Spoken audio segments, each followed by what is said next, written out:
தெரிந்தெடுக்கப்பட்டவர்கள். இது இயேசு கிறிஸ்துவுக்குள் பிரியமானவர்களே, இந்த நிமிட நட்சத்திரக்கு இயேசுவின் நாமத்தில் நான் உங்களை அன்போடு அழைக்கிறேன். ஆண்டவரால் தெரிந்தெடுக்கப்பட்டவர்கள் யார்? ஆண்டவரால் தேர்ந்து கொள்ளப்பட்டவர்கள் அல்லது தேர்ந்தெடுக்கப்பட்டவர்கள் சொன்னால் நற்சான்று பெற்றவர்கள்.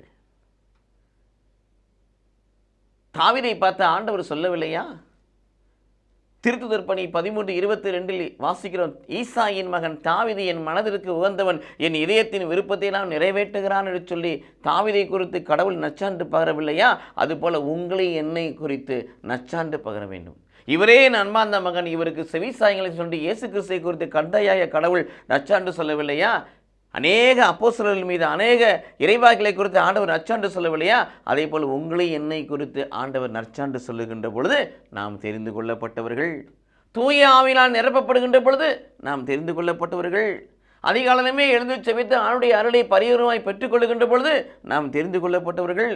தூய ஆவியினால் உண்டாகிற தூய ஆவி நமக்கு வழங்குகிற வல்லமையும் ஞானத்தையும் அன்பையும் நிறைவாய் பெற்றுக்கொள்ளுகின்ற பொழுது நாம் தெரிந்து கொள்ளப்பட்டவர்களாக இருக்கிறோம்.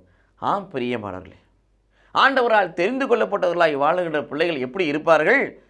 ஆணுடைய வார்த்தைக்கு கீழ்ப்படிந்து அவரை நம்பி வாழ்வார்கள். ஆண்டவர் மீது மட்டும் நம்பிக்கை கொண்டவர்களாய் கடவுளுடைய வார்த்தைக்கு கீழ்ப்படிந்து வாழ்வார்கள். அந்த வார்த்தைக்கு வடிவம் கொடுப்பவர்களாய் அந்த வார்த்தையை வாழ்வாய் மாற்றக்கூடிய பிள்ளைகளாய் இருப்பார்கள். மட்டுமல்ல, ஆண்டுடைய பணியை உத்துமத்தோடும் உண்மையோடும் இடைவிடாது அவர் வரியை மட்டும் செய்யக்கூடிய பிள்ளைகளாக இருப்பார்கள். அவர்களே தெரிந்தெடுக்கப்பட்டவர்கள். அந்த தேர்ந்தெடுக்கப்பட்ட இனத்தின் ஒரு பிள்ளைகளாய் நாம் மாறுவோம். கடவுள் நம்மை ஆசீர்வதிப்பாராக. ஆமென்.